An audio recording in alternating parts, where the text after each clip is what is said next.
प्यारे साथियों, मैं पिछले वीडियो में आप लोगों के सिलेबस के बारे में चर्चा कर चुका हूं। आज मैं त्रिकोणमिति के चैप्टर स्टार्ट करने वाला हूं।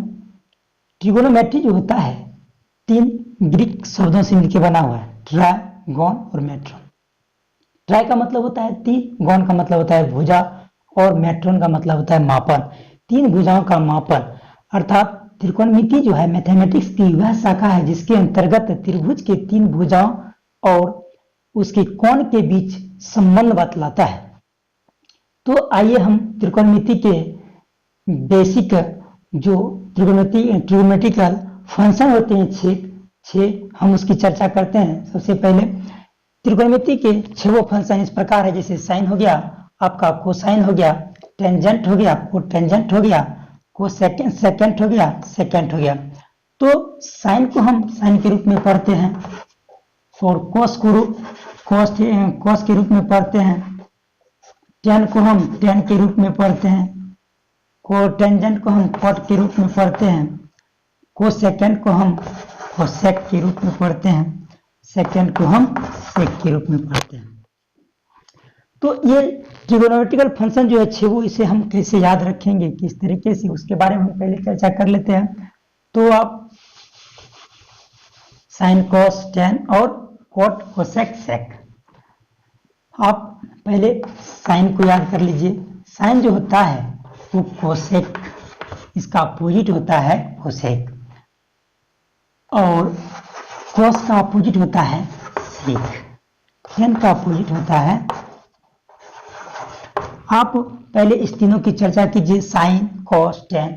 आप धीरे धीरे आप इसकी चर्चा कीजिए, कोसेक सेक और कॉट। कोसेक जो होता है साइन का अपोजिट होता है, सेक जो होता है कॉस का अपोजिट होता है, कॉट जो होता है टेन का अपोजिट होता है। तो इसमें जो बेसिक फॉर्मूले होते हैं 8.1 में, उसकी चर्चा पहले आप लोगों को कर देता हूं। जैसे कि साइन थीटा बराबर होता है, इससे पहले आपको याद रखने में कठिनाई होगा तो हम एक ट्रिक है जो कि कला के रूप में, इसे लो से होता है लंब, को से होता है कर्ण, आकार से होता है आधार, को से होता है कर्ण, लो से लंब, आकार से आधार। तो जब हम साइन थीटा की चर्चा करेंगे, जैसे कि राइट एंगल ट्रायंगल लिए हैं, तो आप राइट एंगल ट्रायंगल में देखिए जो थीटा लीजिएगा उसके जस्ट अपोजिट जो साइड होगा वो लंब कहलाएगा। जो थीटा लीजिएगा उसके जस्ट संलग्न भुजा जो होगा वो मेरा आधार कहलाता है, और 90 डिग्री के कोण के अपोजिट वाले भुजा को हम कर्ण कहते हैं। कर्ण कभी भी चेंज नहीं होता है। यदि हम इस एंगल का चर्चा करेंगे तो इसके अनुसार ये लंब हो जाएगा और ये आधार हो जाएगा, कर्ण वही रह जाएगा। तो हम इस थीटा की चर्चा कर रहे हैं, तो इस थीटा के अनुसार यदि हम चाहेंगे तो साइन थीटा अगर फॉर्मूला निकालना चाहेंगे तो क्या होगा, लंब बटे कर्ण होता है, लंब बटे कर्ण होता है, लंब बटे कर्ण होता है। यदि ये याद नहीं रहेगा तो आप लखा और कला याद कीजिए, इससे आपको पता चलेगा लंब बटे कर्ण, आधार बटे कर्ण और लंब बटे आधार। Sine cos tan, sine cos tan, इसका जस्ट अपोजिट आपको साइन का उल्टा कोसेक, कॉस का उल्टा सेक, टेन का उल्टा कॉट। तो साइन का निकालिए, लंब बटे कर्ण होता है कोस थीटा। कोस थीटा बराबर होता है कितना, आधार बटे कर्ण, और टेन थीटा बराबर हो गया लंब बटे आधार, लंब बटे आधार।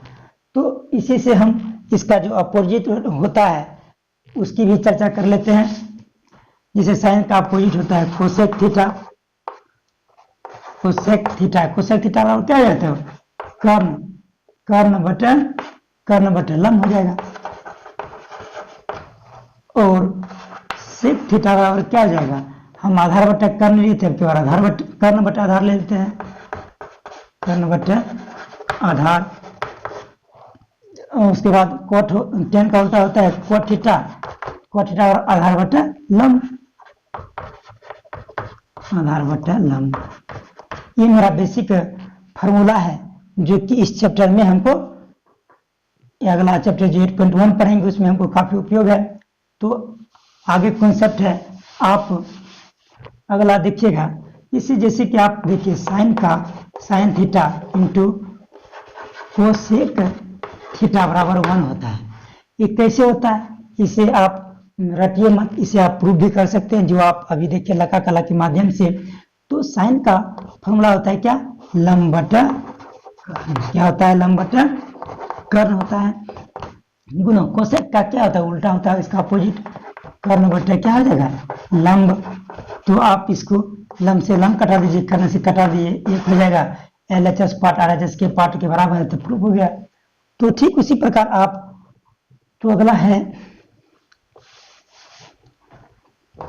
कोस थीटा इंटू सेक थीटा बराबर होता है 1। कैसे प्रूव करेंगे, इसका भी उसी तरह आप कोस थीटा बराबर होता है आधार बटा कर्ण, और इसका होता है सेक बराबर कर्ण बटा आधार होता है।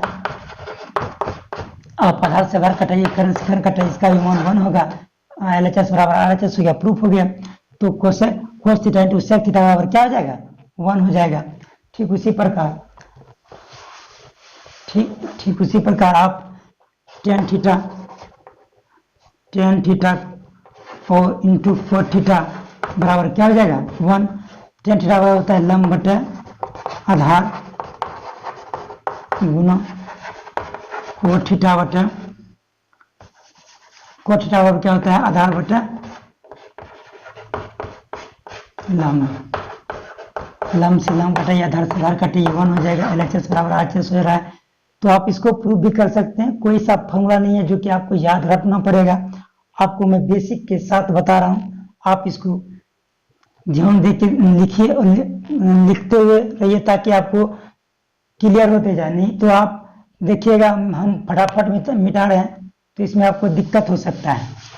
तो अब हम ट्रिगोनोमेट्रिक ये जो बेसिक फॉर्मूला था, इस जो 8.1 पढ़ाएंगे, इसमें आपका लगभग इस कॉन्सेप्ट से आप पूरे 8.1 को बना सकते हैं। जैसे कि हम टेन थीटा की चर्चा किए थे, टेन थीटा बराबर होता है और कोट थीटा बराबर ही फॉर्मूला होता है, इसकी चर्चा कर रहे हैं। देखिए टेन थीटा बराबर होता है साइन थीटा बटे कोस थीटा, और कोट थीटा बराबर होता है कोस थीटा बटे साइन थीटा, ये फॉर्मूला होता है। आप चाहिएगा कि ये कैसे हुआ, इसे हम प्रूव भी कर सकते हैं। जैसे कि देखिए साइन थीटा बराबर क्या होता है, लंब यानी कि लंब हो गया मेरा परपेंडिकुलर, इसको पी से सूचित करते हैं, एच हो गया, ये बेस हो गया, तो हम लंब को पी भी लिख सकते हैं, लंब बटे हाइपोटेनस, और आधार को कोस थीटा बराबर क्या होता है, बेस बटे हाइपोटेनस। आप इसको उल्टा दीजिए, पी बटे एच हो गया, तो इसको ऊपर करेंगे एच बटे बी हो गया, एच से एच कैंसिल, यानी कि पी बटे बी आ गया। टेन थीटा बराबर क्या होता है, लंब बटे आधार होता है। तो आप प्रूव भी कर सकते हैं, याद करने की कोई जरूरत नहीं, आप कॉन्सेप्ट देखिए किस तरह हो रहा है। ठीक उसी प्रकार आप कोट थीटा का भी प्रूव कर सकते हैं। कोट थीटा इक्वल टू जैसे होता है कोस थीटा बटे साइन थीटा, तो कोस थीटा बराबर होता है बेस बटे हाइपोटेनस, और साइन थीटा बराबर होता है परपेंडिकुलर बटे हाइपोटेनस। आप इसको पलटा दीजिए, बेस बटे हाइपोटेनस इंटू हाइपोटेनस बटे परपेंडिकुलर, हाइपोटेनस कैंसिल हो गया, बेस बटे परपेंडिकुलर क्या होता है, कोट का मान होता है बेस बटे हाइपोटेनस। चलिए तो हम इस लेक्चर को ही रोकते हैं, अगले लेक्चर में हम लोग मिलेंगे फिर अगले टॉपिक के साथ, और हम आगे 8.1 का भी कुछ क्वेश्चन लेके आऊंगा ताकि आपका चैप्टर के कॉन्सेप्ट के साथ साथ चैप्टर भी आपका क्लियर होते रहे। धन्यवाद।